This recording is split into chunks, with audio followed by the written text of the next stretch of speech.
Thank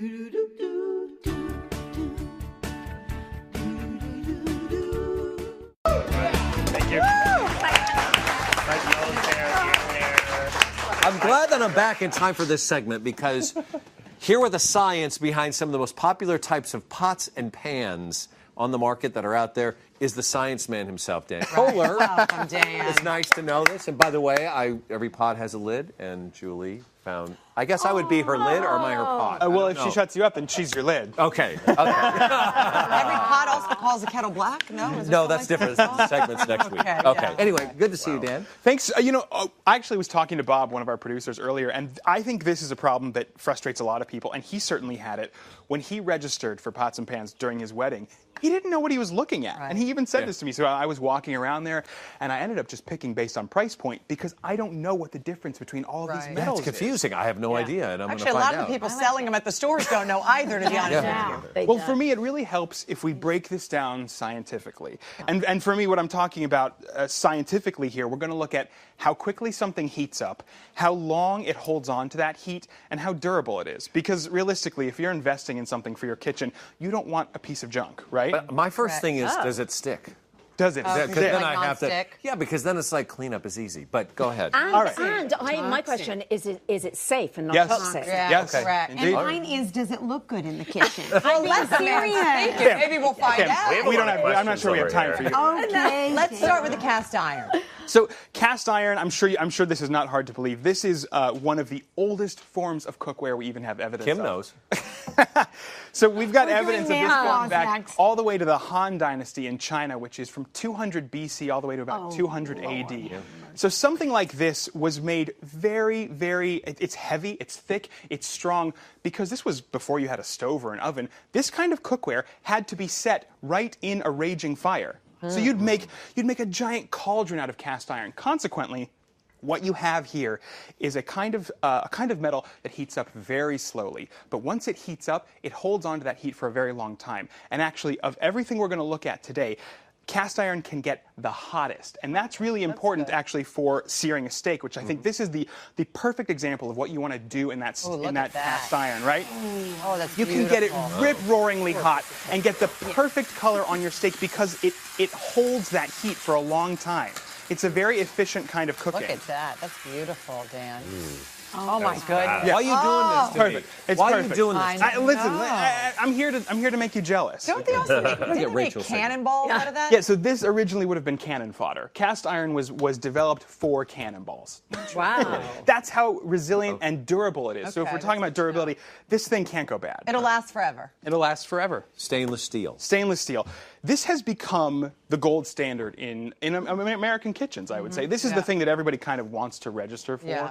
But believe it or not, stainless steel is relatively new. We really didn't even develop the technology to make steel stainless until the late 1800s. Now, I know that sounds old, but remember, this goes back to 200 BC. So stainless steel is relatively new.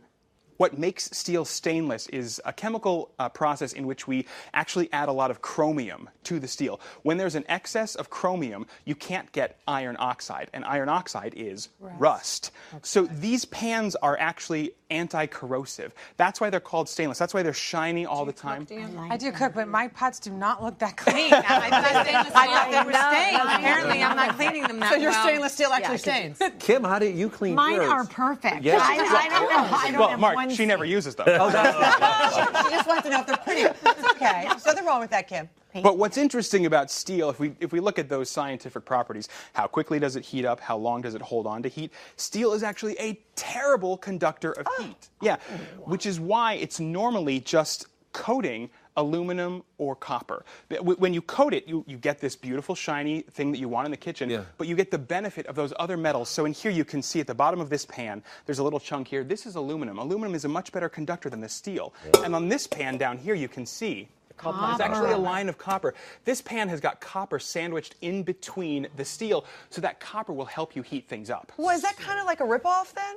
Oh, no, not at all. Okay. Not at all. You're getting the best of both worlds here. Okay. You're getting the stainless qualities and you're getting the heat value of something else. And you're getting, as Kim would say, you're getting the looks. yeah, of course. Yeah. Right? Of course. Which is all that matters. All right, let's move on to the copper, because I frankly think the copper is the most pretty. beautiful. Yes, Yes. it's so Yeah. It pretty. really is beautiful. It is, and the reason it's used, you can see it here in this stainless steel. The reason copper is used is because it's one of the most reactive metals you can have in the kitchen. It's reactive to acids, it's reactive to bases, but more importantly, it's really reactive to heat. So if you're cooking a sauce down, if you're reducing something, or if you're making caramel and you're there we go, and you're bubbling that sugar Oh, wow. away. Now, caramel can be very finicky, and you might want to change the temperature on your stove very quickly if you start smelling some burning.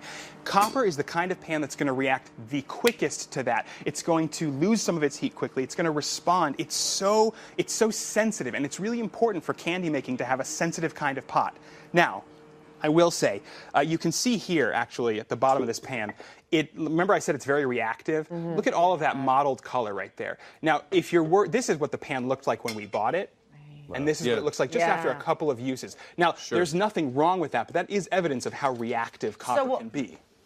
Will all copper go like that then? All copper will eventually take on some of this extra mottled color, but I want you to know at home that's not actually a sign of it degrading. That's not something to worry about. Okay, good. What if I just some sautéing vegetables? Like, All right. What pan do I go for? If you're just sautéing vegetables, and we've got this right here, that's what I use. I use my stainless steel for that, actually. Okay. This is, you can see okay. here, because it's going to heat up. It's not going to get any of Garlic. the... Right, that's garlic. It's also not going to stain at all from anything you put in. So is that pan?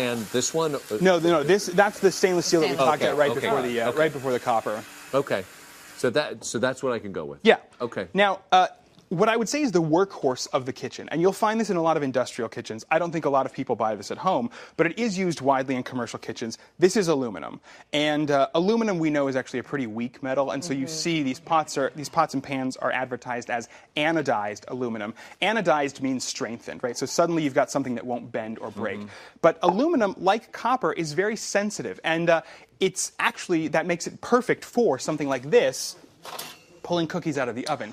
All of your baking trays are normally lined with, I'll pass these over. Are you sure? Don't mind at all. Now, aluminum ends up being great for your bakeware because actually it's incredibly conductive, and that's what you want when you want this perfectly caramelized cookie. I'm sorry, your tray is empty. Let me see if we've got more in the magic oven. Let me ask you something. What's the best one then? Is there a best one? Okay, so for me, my favorite is cast iron.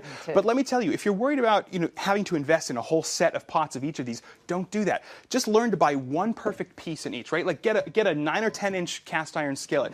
Get a really nice stock pot in steel. Get a little saucepan in copper and some baking sheets in aluminum, and your kitchen is set.